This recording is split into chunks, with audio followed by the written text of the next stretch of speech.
Nkeddeko mu kibuga ekikulu ekya Kampala. Obunkenke babuutikidde abasuubuzi abakakkalabiza emirimu okuliraana omwala gwe Nakivubo. Olw'abasirikale abateevuunya nga munyeera abakuuma ekibati ekyakubiddwa omugagga w'omu Kampala amanyiddwa nga Miss Kigondo. Kaakati omugagga ono yakubye ekibati okuva ku katale ka kcca giyita owino okutuuka ku masanganzira ga ssaawa ya Queen omwala Nakivubo ng'ogambye gwakubiddwako ekibati mu kiro ekyakesezza Mande. Kakati Gwenne yasembye okufuluma ekibuga ekya Kampala ku nnaku lwadde lwa Mande. Kakati bw'oyingira ekibuga Kampala abasirikale bateevunyanga munyeera. Kakati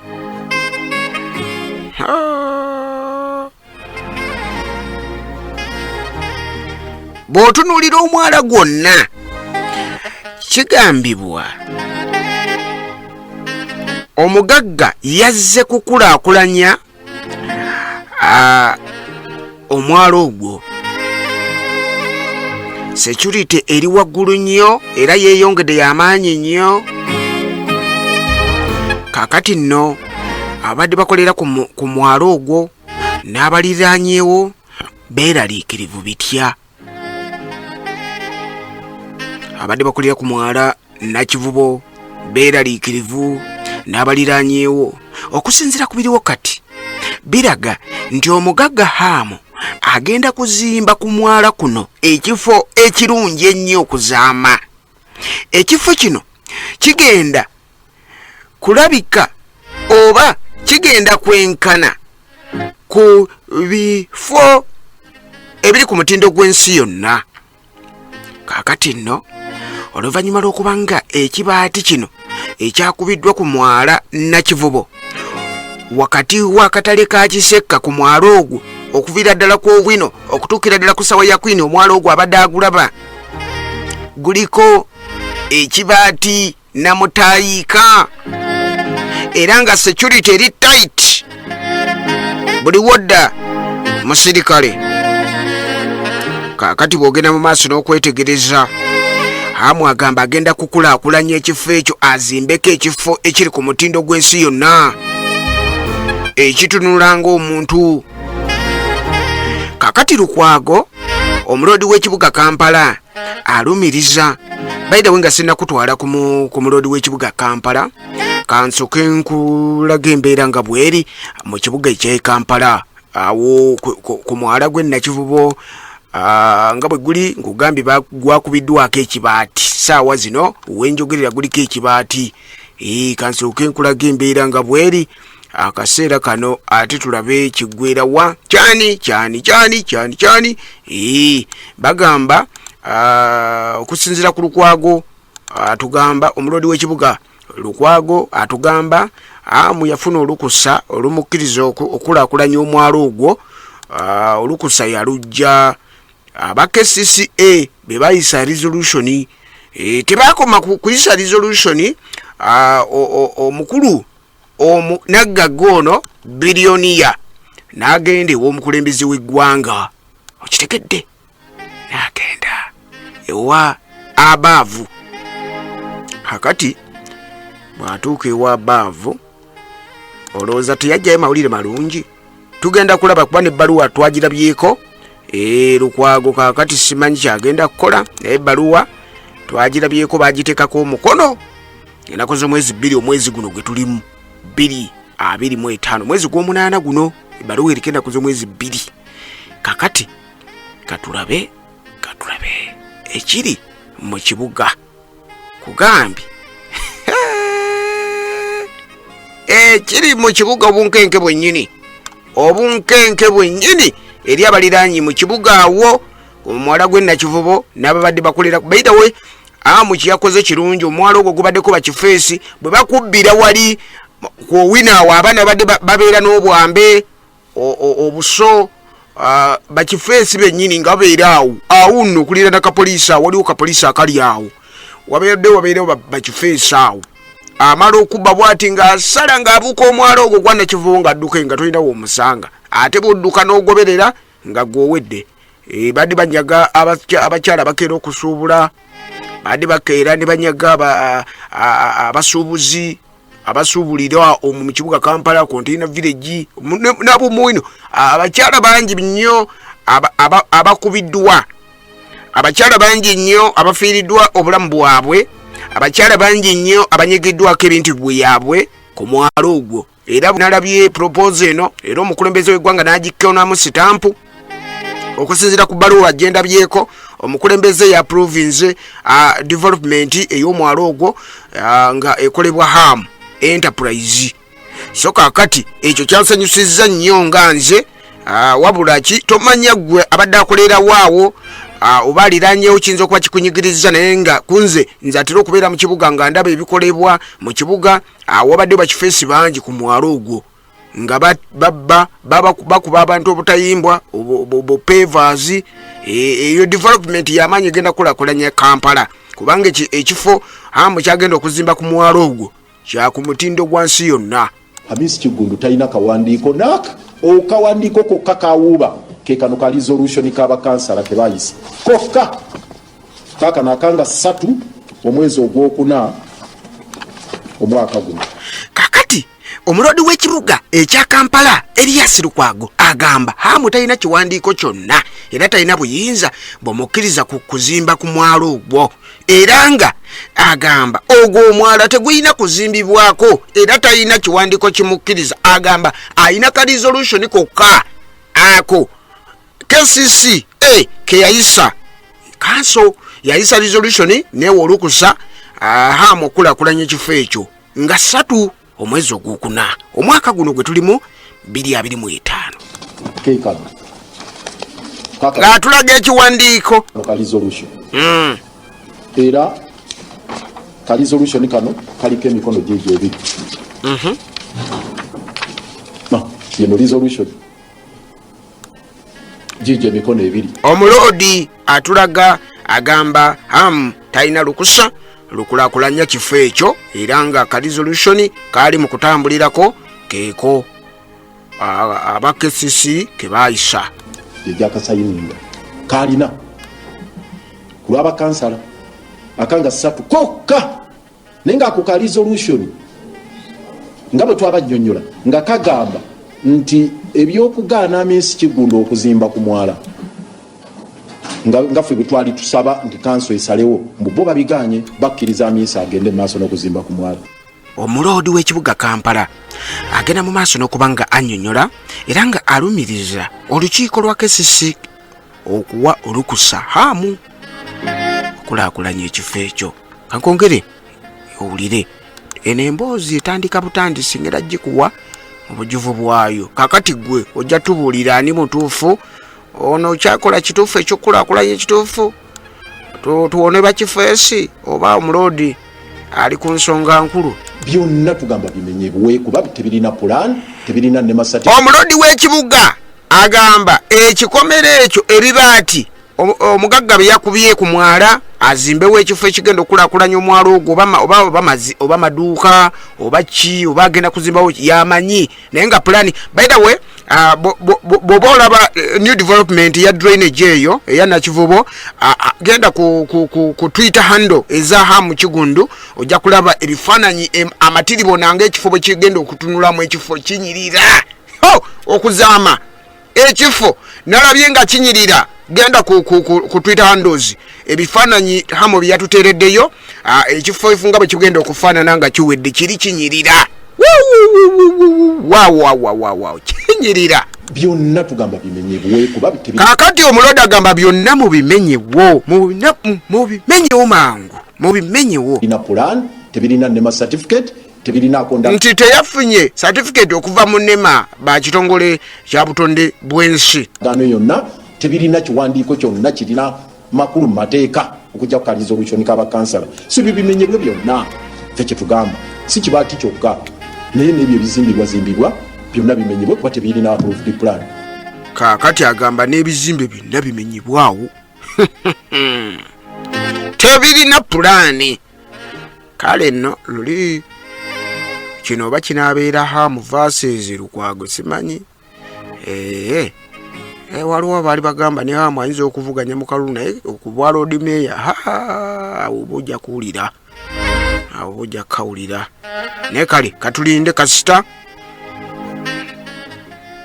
yo n'agamba kimuna waliwo ebbaluwa omukulu above Fountain of Honor yamuwadde olukusa. Kakati Meya wa Kampala Central agamba obuyinza bwonna buli ku City Hall kubanga be baayisa ebintu ebyo era ne bawa olukusa hamu ne bamuwa approve agende mu maaso n'enteekateeka olu teyepena kubanga kanso yakkiriza development yonna nti omulodi ensonga zino tazeepena kubanga kanso ye yakkiriza omukulu akulaakulanye omwalo ogwo azimbeko ebizimbe azipanawo kanso yakkiriza kitegeeza wadde ye kinoomu akigaana kanso ye authority yakikiriza mbu ye ni bwaba akigaana atya kanso ye ate nga ye authority yakiisa.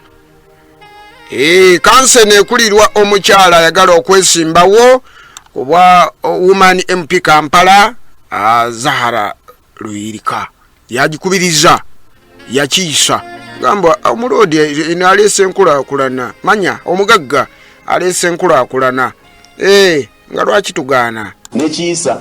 So omuntu omutaso oku rejectinga resolution ya council kakati mbu omuntu omu ng'ono tasobola kulemesa resolution ya council yinza okulowooza ali omu naye alina n'omumyuka we mukyalo oyo bambi alina omumyuka we Nyanjura deputy Lord Mayor Dorin Nyanjura naye ayinza okuba nga bwe batyo endowooza zezimu anamulabyewo ng'omulodi atunnyonnyola olunaku lw'eggulo n'agamba bimenyebwewo nga Nyanjura waali awo.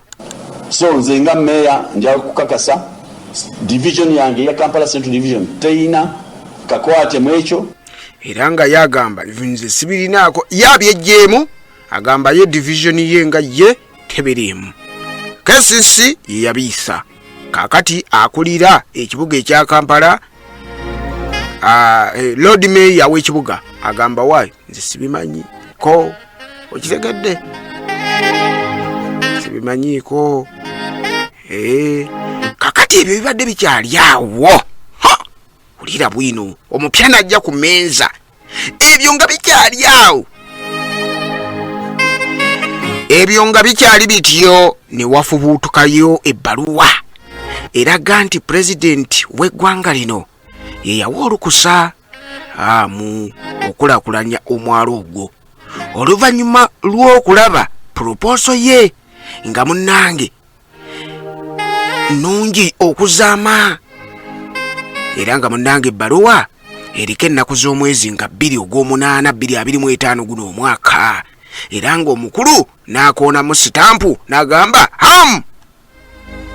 omwana omuto bw'atyo azze okulaakulanya ekibuga kirabike ng'eky'e Dubai nga lwaki mumma omukisa akati nno na approving proposal so kakati ebbaluwa yo yavuddeyo wabula ofisi ya president tenaba kuvaayo kwegaana bbaluwa eno naye ebbaluwa yo yavuddeyo nange akuwa bino nagirabyeko okitegedde ekintu ekyo bbaluwa nange ayogera kati nagirabye awo tuli mu Kampala nyongera okugamba bino nti omutume Museveni akugamba tosubwala nkya wayo lunaku olwaleero ali mukulaba muntu ku muntu sawa zino dduka omusange mu office akusabire business ziganyi zesibye tuli nsambya Ave Maria ku Life Direction Center lancha wawiri amaanyi nnyo ddala olunaku olwaleero okuva ku sawa zigenda kuba 6 mpaka ku sawa zigenda kuba 8 omusumba Museveni akugamba dduka misinde ali nsambya Ave Maria ku Life Direction Center bovewo waboda mugambe ntwala ensambya Ave Maria kakati Lord Mayor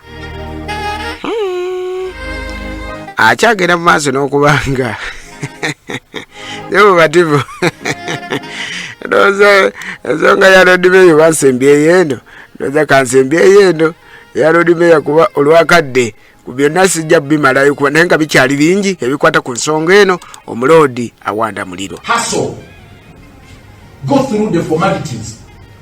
If you want land, please, there's no free land in town. Kakati omuloodi agamba tewali ttaka lya bwerere mu kibuga era gwe yeetaaga ettaka lyonna yita mu nkola ennuŋŋamu.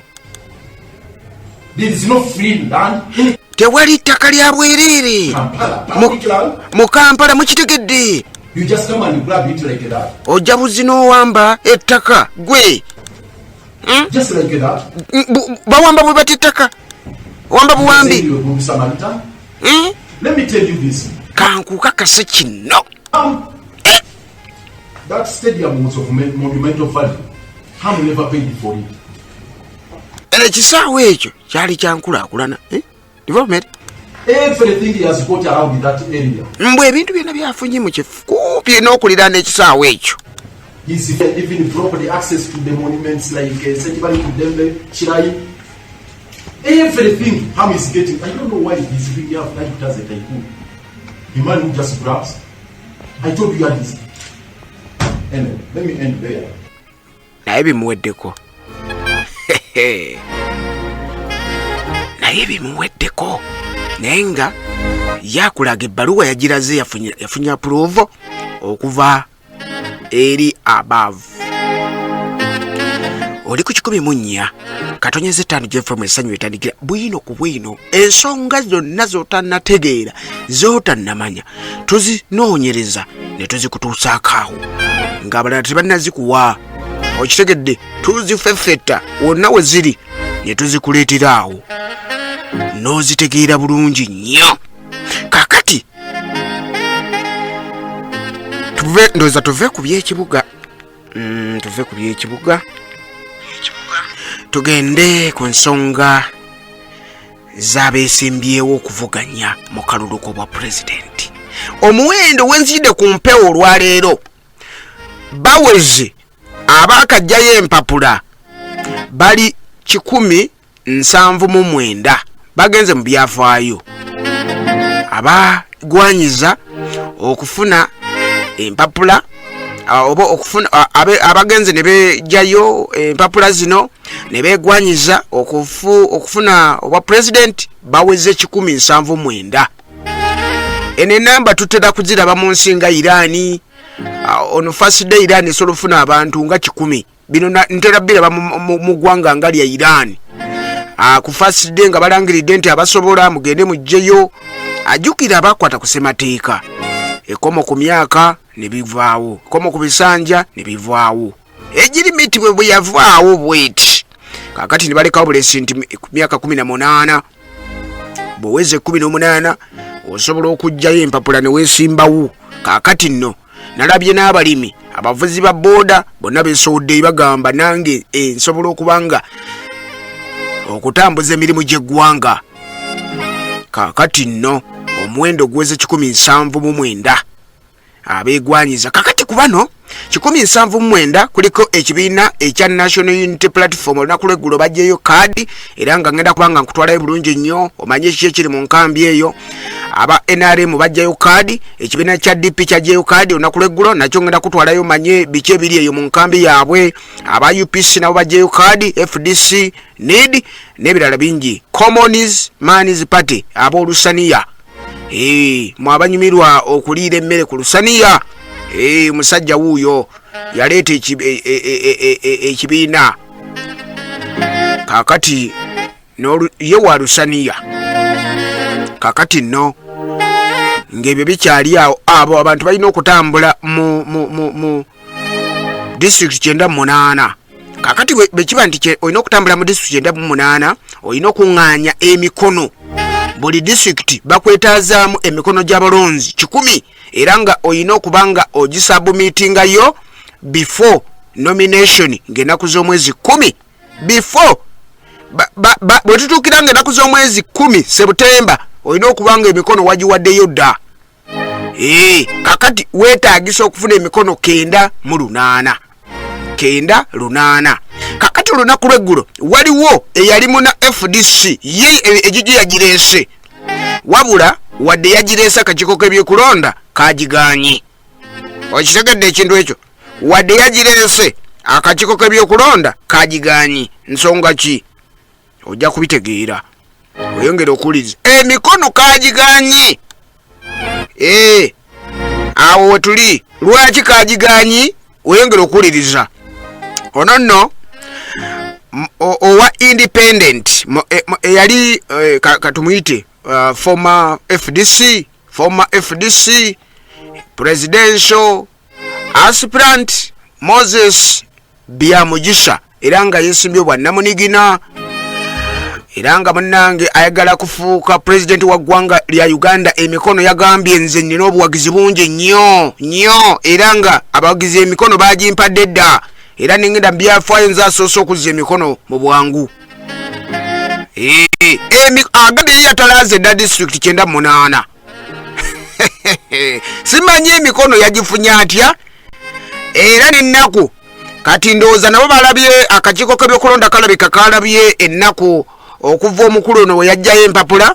Obeera tonnayita mu district zino 98 baataba komedi, obeera tonnatuukayo okuggyako nga okozesezza zeerikopita ennaku ezo zonna nga buli wamu otuukayo, era ng'omalayo ba butikitiki oba omalayo dakiika 10 emikono baida oba wagitegesa otya?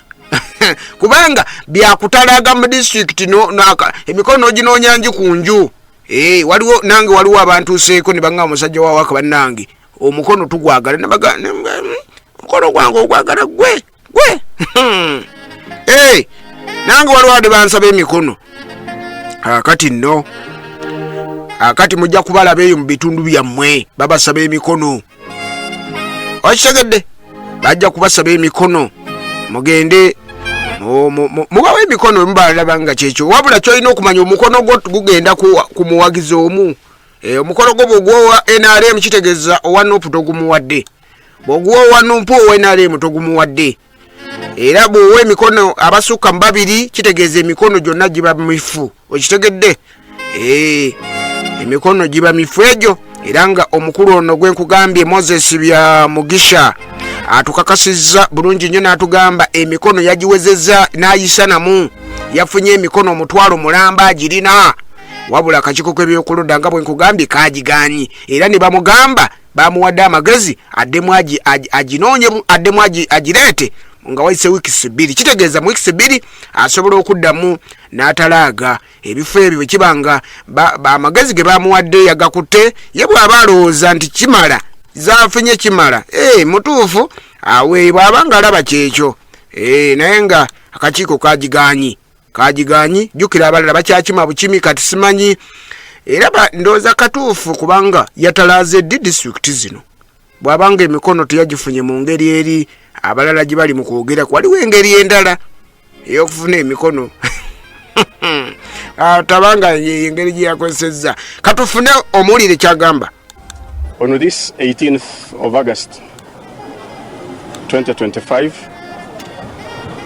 ng'ennaku z'omwezi 18 olunaku olwaleero 218 bino yadda byogera ggulo nga 18 oba yabireese ggulo. I have returned nkomezzaawo my forms foomu zange zinanuna, where I have gathered signatures for nomination.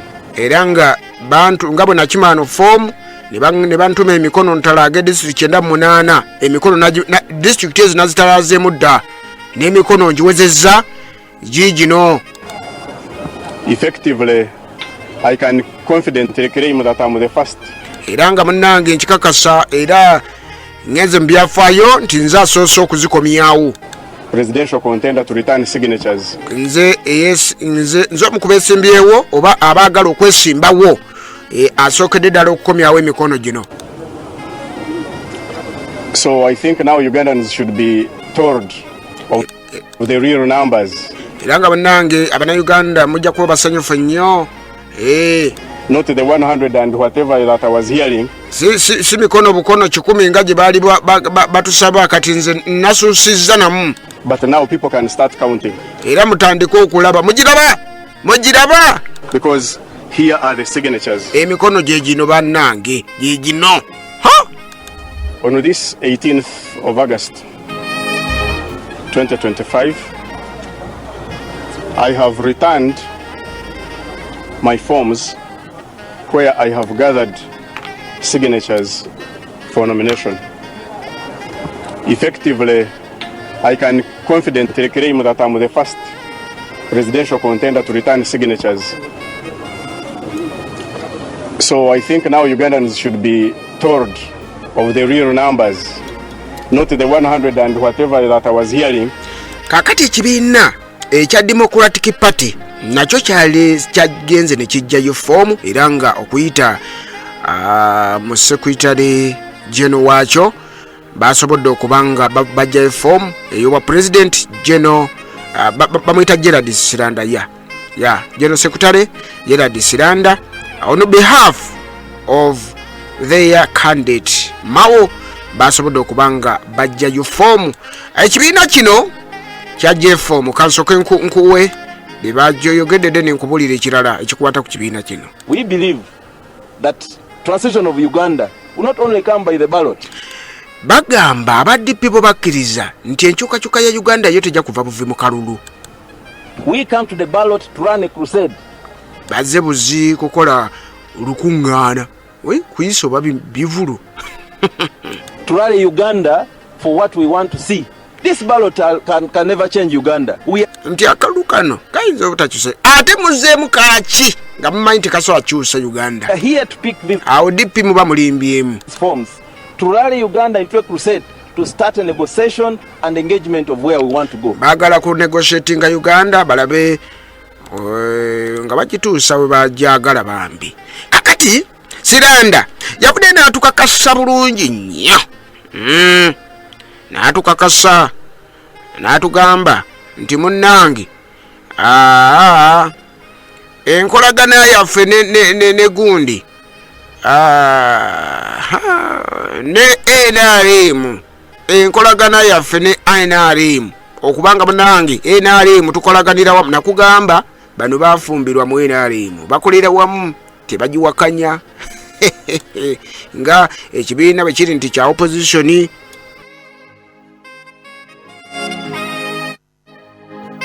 I want to assure you and Ugandans who mispresent the cooperation agreement to show a merger. This is not a merger. We run our processes. You should have asked that process when we were in Barara that why is DP holding a delegate conference when you are working with NRM? We are a separate party. Wadde bakolagana ne NRM bagamba bibiina byanjawulo era ekyo tekibalobera kwesimbawo. Wadde NRM bakolagana nayo naye tekibalemesa ate kwesimbawo. Okitegedde wadde bakimanyi nti bakolagana na NRM bali kimu. Okitegedde bali kimu. I want to assure you and Ugandans who mispresent the cooperation agreement to show a merger. Twagala kubategeeza bannayuganda mwenna mwe abatufuna obubi enkolagana yaffe ne NRM. It's not a merger. We twakola bukozi mukago. Run our processes. You should have asked that process when we were in Barara that why is DP holding a delegate conference? Mwali tubuzizza ne betwali Mbarara lwaki ate tukola delegates conference when you are working with NRM. Ate nga tukola ne NRM. We are a separate party. Ebibiina byanjawulo. By the way nalaba mu delegates conference yali Mbarara mwalimu ne NRM bamu bakiikaawo. Gwalina gy'obuuza kyonna osobola okunteerako obaka nja busoma kankusomere enamba yaffe ya studio kubanga nkyakuwa ebintu bingi nnyo ebikyali wano sina nakutwala mu National Unity Platform kuba balina ebyakabi wano ne mu NRM nayo waliyo ebiriyo byolina okubanga omanya.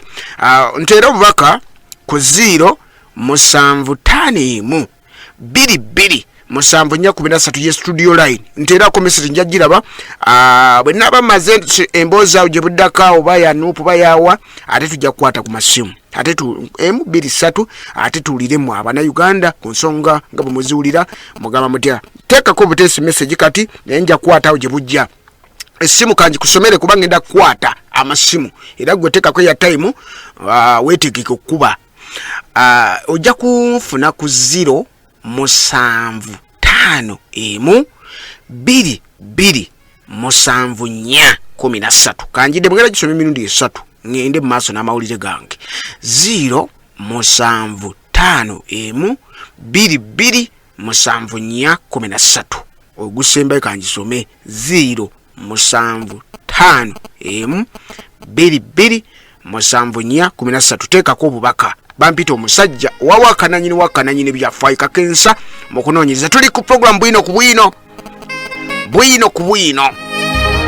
kakati eyo dipi kanjijeko njize ebbali katulabe waliwo ebirala byenjagala okulaga wano.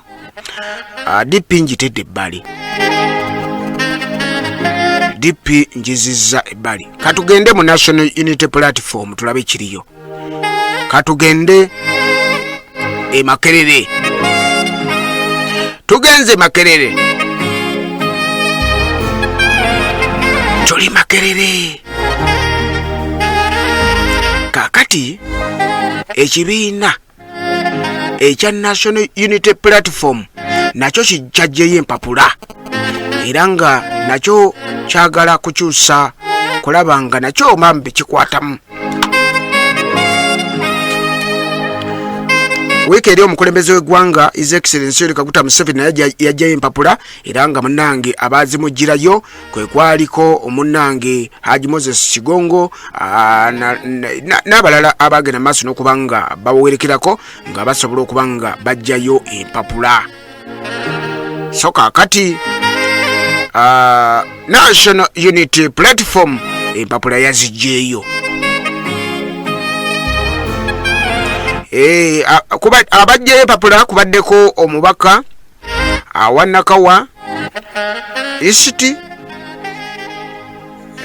omubaka wa Nakawa era nga ye leader of opposition Honorable Joel Ssenyonyi, ne omubaka ayagala ekifo kya Kampala MP to be Kampala Central era nga Secretary General Lewis Lubongoya bebamu n'abalala abawerekeddeko. Nalabyeko n'omukulu akulira akakiiko k'ebyokulonda mu Nuupu, omukuba akakiiko k'ebyokulonda mu Nuupu yabaddeko n'abalala bangi. Kakati bajjeyo empapula ndoze katutandikiraawo, bajjeyo empapula nkuwe kiki kye baayogedde awo nga bajjayo empapula. Aba National Unity Platform babasuubiza ki? Buli omu ajjayo asuubiza Abannayuganda ensi n'eggulu, bano batusuubiza ki? But you know that it is a challenging journey. You remember the last time we picked forms like we have now, and a few days later, after going through a lot of work to fill them, the military and police raided our headquarters and stole those forms, stole money and all sorts of things. To let everybody go out there and campaign and speak to the people, so that the people ultimately get to decide who they want to lead them. We hope there will be no killings, no abductions, no arrest and brutalizing of people simply because of a campaign. Kakati no bano oluvanyuma lw'okujjayo form bagambye bannange tujjeeyo kubasaba mikono bannaye bwe mulaba nga obusobozi tubulina obutwala Uganda mu maaso mutuwe emikono. Buli district bagyetaagamu emikono 100. Kakati bantu basabire n'ababyokwerinda baleme kubateekako maanyi, mangi, babaleke ebintu bitambule nga bwe babiraba bwe birina okuba nga bitambula. Ssenyonyi obubaka wano. Our hope is that there will be neutral arbiters. Agamba bo balusuubira ku luno bajja bakwata mpolampola ng'egglaasi, bajja kubawembejja. That there will be neutral referees. Ku luno like a referee gets to be in a game. We know that some things, might be above the Electoral Commission. For example, when the military and so on mete out violence upon us, our hope is that the referee will blow the whistle and say, you have tackled your opponent badly. Kakati akakiiko k'ebyokulonda oluvanyuma lw'okuwulira ebyo kavudde ne kagamba there is no one above the law. They should treat people equally. No one is above the law. Nengamba there's no one above the law. Yeah. Yes, there is no one. Being an aspirant does not in any way put anybody above the law. We must continue to be law-abiding. What we are just saying is that the authorities should know and are informed that what is being done is legal, is constitutional, and is acceptable. Embeera julira kakati no embeera bwetyo bweri abakakiiko k'ebyekulonda there is no one above the law. Buli omu alina okukwatibwa nga owa DP ng'owa UPC ng'owa NRM nga tebalina gwe batidde ekisubi ku liiso. Buli omu balina omukwata kinkanye ya kakati gwa eyeetabye mu kalulu kano gwazze mu mazina g'enkima olina okumanya nti bunange kyekyo kyennyini bagenda kukwata bulungi bajja kuwembejja bakugambye there is no one above the law. Okitegedde? So embeera nnungi nnyo so temweraliikirira temubweraliikirira ne sekweraliikira yonna munoonye emikono teri agenda bakwatako buli omu noonya mikono gwo oba okugyewa oba onoonye gwange oba onoonye gwani so kakati babagambye munoonye emikono bulungi era nga teri agenda kubakwatako obaka bungi bwemukyagenda mu maaso n'okuba nga mumpeereza wano naye mulimo kati nkomawo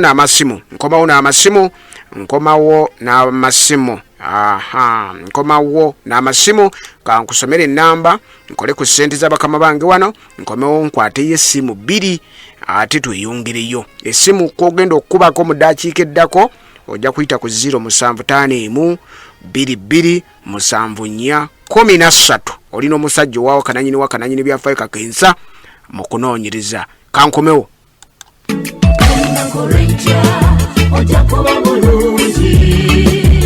Balamusizza mu linnya lya Mukama waffe Yesu Kristo. Amanya ndi omutume Tomusembera. Njagala okusiima abantu mwenna abali abawulira radio. Beerako omuntu gw'owulira ku mawulire gano nti omusumba Tomusembera agenda kubasabira abantu olwaleero. Twagala kutunuulira n'okwekkerenya n'okukuba mu ttooki. Lwaki obulamu tebuvaawo? Lwaki ebibyo tebikyuka? Lwaki buli lunaku wabeerawo ekisiba, wabeerawo ekigaana, wabeerawo ekijinji, diru tezikutuka? Njagala ojje ensambya Ave Maria olwaleero. Mukama akole ebikulu na binene. Katonda yeegulumize akakase ekigambo kye mu bubonero n'ebyamagero. Wabeerewo enkyukakyuka, wabeerewo amafuta amajja, wabeerewo amaanyi amapya, wabeerewo obuwanguzi n'obugabirizi obujja. Katonda yeeragenga w'amaanyi mu linnya erya Yesu.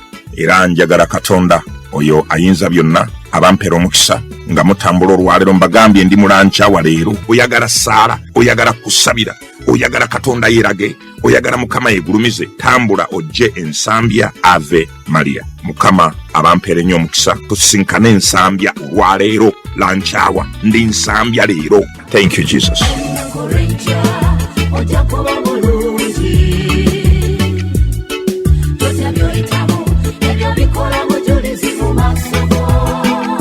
Tusoma program bwino ku bwino Monday to Friday ku ssaawa 4 ez'okumakya paka ssaawa 5 ng'omanya amawulire ageetoolodde ensi yonna East Africa, Asia ne ssemazinga endala zonna. Omanye ensi eyimiridde etya, ebyobukulembeze, ebyenfuna, ebifa mu ddwaniro n'amawulire gonna ageetoolodde ensi n'omusajja owawaaka ng'akuttotolera buli nsonga yonna. Kale no tosubwa Monday to Friday ssaawa 4 paka ssaawa 5 ez'okumakya.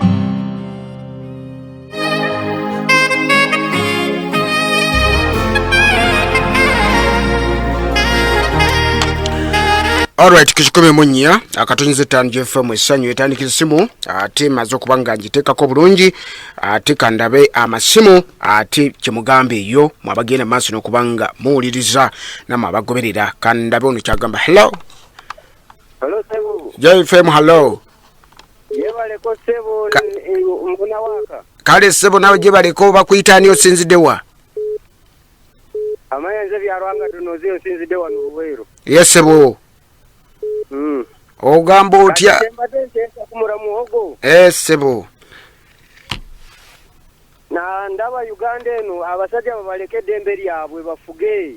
Okay Sebu kale hello JFM Sebu jebaleko kale Sebu Nawasa kosi mesemuto. Yes Sebu muli mutya abantu banga bisimutaawo Tuli bulungi. Yes Sebu Mr. Naka oyo Nakaseke.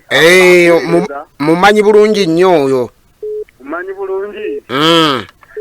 Akatoke byokulonda mu butuufu wano mu Uganda tekali independent. Ate nga buli nga muzigo mutimba. Kali independent era bulijjo kategeka kalulu. Kakolera ekibiina kimu ogenda okusanga akuliyo okulonda wenyalemu mu district akuliyo okulonda wenyalemu akuliyo okulonda abo baweereza bana Uganda. Baweereza bana Uganda. Atawagira enyalemu tebamuwa sebo nako bakafula. Wali wesimbyewoko. Ebwe nakati mukalulu mwetuli naye era tumamanyi betudiringa nabo. Kali. Oyo. Hello, JFM. Hello. Program. Webale kulirizo bakuyitani. Bampita Matthew. Osinzidde wa? Sinzidde wano Luzira. Esebo. Ensonga yange nze ndi munyivunya abantu okuteeka amapate mangi. Olwaki tetubeera just mu pate emu. Mwagala pate emu efuge paka lasiti. Pate tulonde pate emu tusobole okujjako mu kulembeza kati wetubeera n'ezipate nnyingi. Si kirungi. Anti kati tuli mu multi party system eyo gye tulimu. Demokrasiya gye MUSEVENI gye yatuleetera nga bamaze okulwana mu lutalo. Kati abantu ngaffe tulina okwebeereramu tubeere n'ekibiina kimu. Kale. Hello, Joy FM, hello. Joy FM. Joliko ready enene nsajja mu nsajja. Webale tuweereza muganda wange. Webale okuwuliriza amanya ne wosinzidde. Amanya mu birula shipping andi wano mukono mu kibuga kya Beti Namboze. Bakireke. Enya. Yesebo. Kakati nze kyendaba ekyokuvanga buli omu ajjayo empapula kirina engeri kiresewo democracy kitegeeza kuba nange ndi wano ndi kwetegeka kugenda kujjayo foomu. Oyagala kujjayo yaki yaba pulezidenti? Aba pulezidenti kubanga buli kimu kyebasaba buli busobozi bwonnambwira singiina. Obukadde 2 obulina? Obukadde 2 njagana mu kyalo otunde ekibanja? Ate okutamba emikono n'agifuna? Wangi? Ndi muvuzi wa boda emikono njagifuna ndi muvuzi wa boda. Aba boda gwogenda okubeera owokubiri azze kuba aba boda mwafunye dda yajjeeyo foomu. Ati muganda wange bagala kwerwanako nasobola okubanga nasetola nga boda tusobola okuva mu mbeera kubanga kati byabise bya Uganda.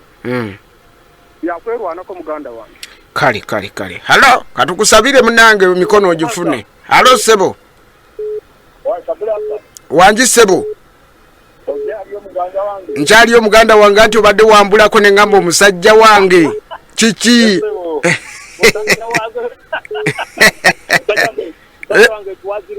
Yes sebo.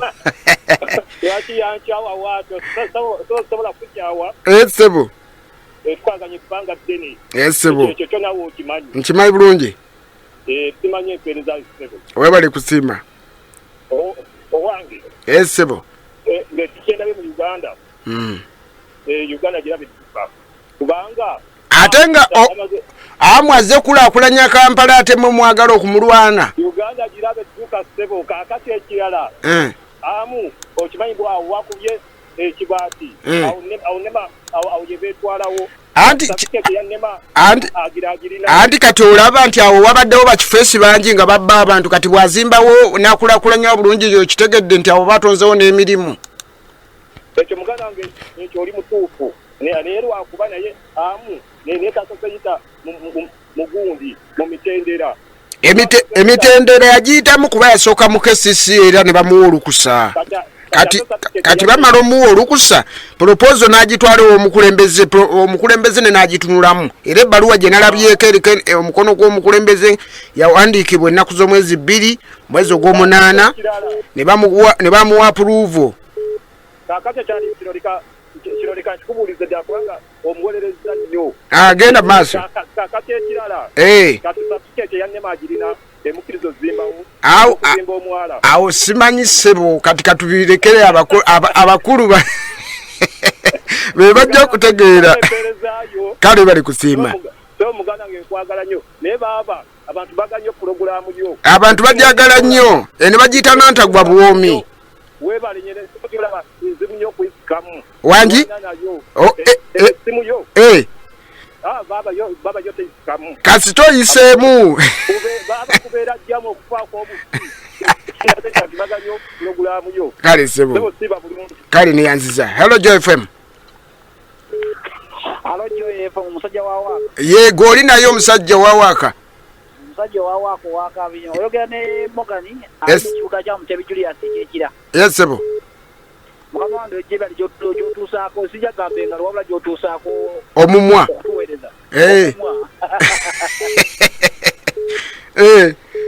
nsoko okwebaza omukulembeze wange yes sebo okujjayo empapula fandi tuweddemu amaanyi nga tulaba abantu bonna abajja nga mumanyi tagenda kuvuganya Uganda babanaye kakati omukulembeze wange era nyongera okugamba abavubuka bonna mu Uganda tugenda mu kalulu akayitibwa protest vote kati ako kalulu ako muganda wange nakakunyonyolera kumpewo wana atayagala kunchimya naye kale keto kanyonyola nange oyinza okunkubya emiggo omusajja wawaka ng'otidde bangu ate nga kalulu tugenda mukavaawo mbitewo kakati yesu twali tweralikidde omukulembeze nga tumayita agenda kujja naye kati amaanyi gatweyongedde era twasuse mu mbuutu ate twagaseeko Uganda Cranes okugoba esebo ne tubeera nga tuli bulungi nnyo so ekikulu kya byonna nze sirina bingi byenyenda kwogera wabula nebaza omukulembeze okujjayo empapula era nenyongera okukubiriza bannayuganda amaanyi tetugakendeeza wabula tugongeza bwekiri tulaga tujja mu kaluga nga tukimanyi tugenda kulonda emikono gyo ginaawera ekyo tekikwetagisa kubuuza mukulu wange naawe ebyo obimanyi kale sebo kangusiibule sebo kale muzajja wawaka katongere okuwuliza taata kale sebo halo Joy FM halo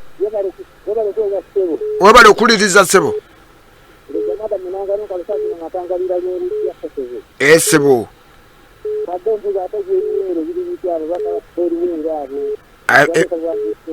wangi abaka b'eruweero mbakuleetedeko oba olire ekiri eruweero kale enkya ngenda kutunuzaayo eruweero eyo ngenda kutunuzaayo eruweero tulabe ekiriyo eruweero enkya hale gwaddiridde asembayo hello Joy FM esebo webale okuliriza njagala kwogera ku ensonga y'abantu abangi okunona empapula bali 179 bebale kujja omu yakomezzaawo naye ne bamugamba mu bbanga ettono eryo talaaze disitulikiti 98 gwe n'abagamba emikono gigino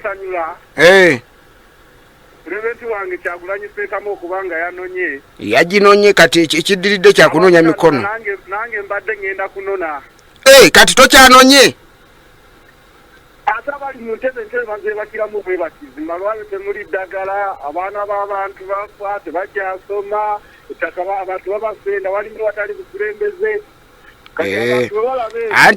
anti kati ekyo kiba kitegeeza abantu be mwalonda okubakiikirira tebatuusa birowoozo mu paliyamenti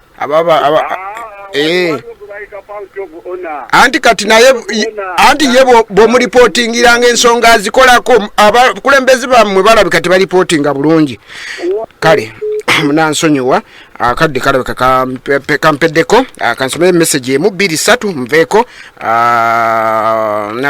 abakuba mulindeeko bambi ababe wawaka bali kuweereza ono Munakyanya Sekate Roni Kayunga Bugerere nze nno mbuuza ebbanga Kyagulanyi lye kale kibuuzo obudde bugenze nanyini waka bali kutuweereza naye DP kye bayogedde kituufu nti wadde bakwatagana dda ne NRM naye tekikyabagaana kwesimbawo kituufu n'eddoboozi ndikuwadde nagambye nze afande Seruwaji Isima nga nkola ne traffic police okuva ekisaasa eno nze mbeerako nnyo nga mbawuliriza ontumirangako mukulu okay afande jambosa nkwagala nnyo awo ntera okuyitawo nnyo ekisaasi n'aba traffic officer ababeera ku program jatandika kubookyayo nga bwe nkusanga ate munange nammwe temutuyisa bubi bwe tuba tubazanze wa musajja wakayitawo buyisi neyongere